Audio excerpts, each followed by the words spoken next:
नमस्कार, आप देख रहे हैं डीएनपी इंडिया में, आपके साथ हूं विशाल पांडे। देश में कोरोना की स्थिति अभी भी बनी हुई है। लगातार जो मामले हैं वो निकलकर सामने आ रहे हैं। लोग अपनी जान लगातार गंवा रहे हैं। ऐसे में सुरक्षा का ध्यान तो रखना जरूरी ही है, लेकिन एक अच्छी खबर ये है, सकारात्मक खबर हम कह सकते हैं कि जो मामले पहले बहुत ज्यादा तादाद में आते थे कोरोना के, उस पर कमी आई है उसमें, और मामले वो लगभग 40 से 50% तक कम हो चुके हैं। बता दें कि पहले जो मामले महज 24 घंटों में आते थे 4,12,000 से ज्यादा, वो अब गिरकर हो चुके हैं 2,60,000 के आसपास। जी हाँ, बता दें कि पिछले 24 घंटों में जो कोरोना के नए मामले आए हैं वो 2,63,000 के आसपास नए मामले आए हैं, जो कि बहुत ही अच्छी खबर है। देश की जनता भी समझदार है। इस बीमारी की गंभीरता को आखिर देश की जनता ने समझा और सारे नियमों और गाइडलाइंसेस को भी माना, जिससे कहीं ना कहीं कम हुआ। लॉकडाउन भी इसमें एक बहुत ही बड़ा रोल अपना अदा कर सकता है, भूमिका निभा रहा है कि लॉकडाउन लगने के बाद जिन राज्यों में बहुत ज्यादा तेजी से मामले निकल कर आते थे, चाहे हम बात करें उत्तर प्रदेश की, महाराष्ट्र की, बिहार की, मध्य प्रदेश की, तो इन राज्यों से बहुत ही कम मामले अब आ रहे हैं निकलकर सामने। सरकार ने टेस्टिंग भी बढ़ाया, और सबसे बड़ी बात है कि जिस तरीके से वैक्सीनेशन का जो टीका लग रहा है लोगों को, वो बहुत ही अहम है, और वही एक इसकी दवा है महामारी की, जिससे लोगों में एक कहीं ना कहीं डर खत्म होगा कोरोना को लेकर।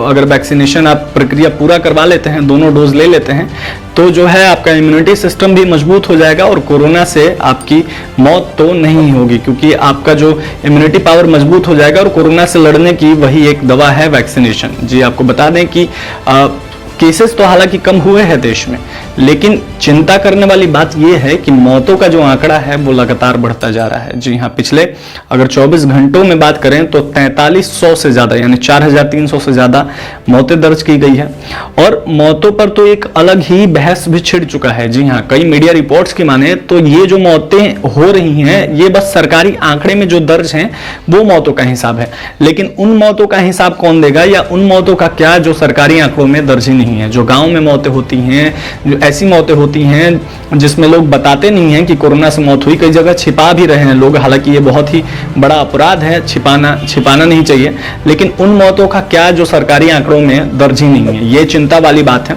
और सबसे बड़ी चिंता वाली बात यह है कि जब महामारी के मामले इतने कम आ रहे हैं देश में, लगातार गिर रहे हैं, तो ऐसे में मौतों का जो आंकड़ा है ये लगातार क्यों बढ़ रहा है। जी हाँ, इस पर कई विशेषज्ञों का भी अलग अलग राय है, कई विशेषज्ञों की।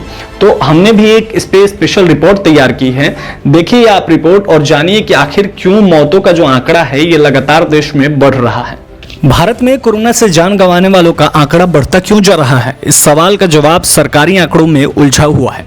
दरअसल सरकार के एक डेटा में दावा किया गया है कि पहली लहर की तुलना में दूसरी लहर में अधिकतर मरीजों को क्रिटिकल केयर की जरूरत है, लेकिन दूसरी लहर में मौत का आंकड़ा बढ़ा नहीं है।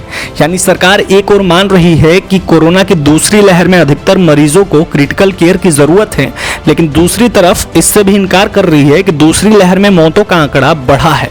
सरकार का कहना है कि देश के अलग अलग हॉस्पिटल में करीब 50,000 लोग आईसीयू में क्रिटिकल केयर इलाज करा रहे हैं। स्वास्थ्य एवं परिवार कल्याण मंत्रालय के आंकड़ों के मुताबिक करीब 50,000 अभी आईसीयू में भर्ती हैं, जिसमें 14,500 लोग वेंटिलेटर सपोर्ट पर हैं। सरकार के ही आंकड़े के मुताबिक देश में अभी 1.37 लाख मरीज को ऑक्सीजन सपोर्ट पर रखा गया है। यानी सरकार के मुताबिक वर्तमान केसलोड के 1.34% मरीज ही आईसीयू में हैं। सरकार के आंकड़ों के मुताबिक वर्तमान केसलोड में 0.39% लोग ही वेंटिलेटर सपोर्ट पर हैं, जबकि 3.7% ऑक्सीजन सपोर्ट पर हैं। अगर कोरोना की पहली लहर की तुलना की जाए तो उस दौरान 23,000 लोग आईसीयू में थे, 4,000 मरीज वेंटिलेटर पर थे, और 40,000 से अधिक लोग को ऑक्सीजन सपोर्ट की जरूरत थी। इसका मतलब है कि पहली लहर की तुलना में दूसरी लहर में क्रिटिकल केयर की ज्यादा जरूरत है।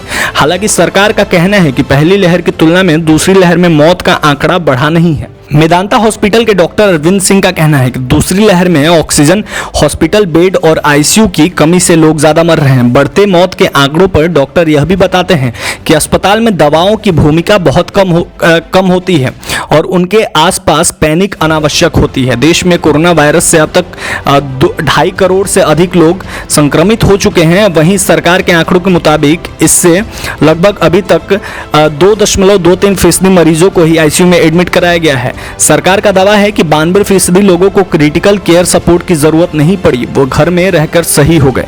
पहली लहर और दूसरी लहर में तुलना की जाए तो दूसरी लहर में क्रिटिकल केयर सपोर्ट की जरूरत दोगुनी हो गई है। इस वजह से लोगों को सुविधा नहीं मिल पाई और मौतों का आंकड़ा बढ़ता चला गया। तमाम अपडेट्स के लिए देखते रहिए ईडी इंडिया। चैनल सब्सक्राइब नहीं किया है तो जरूर करें ताकि सारे खबरों से आप अवगत रह सकें। धन्यवाद।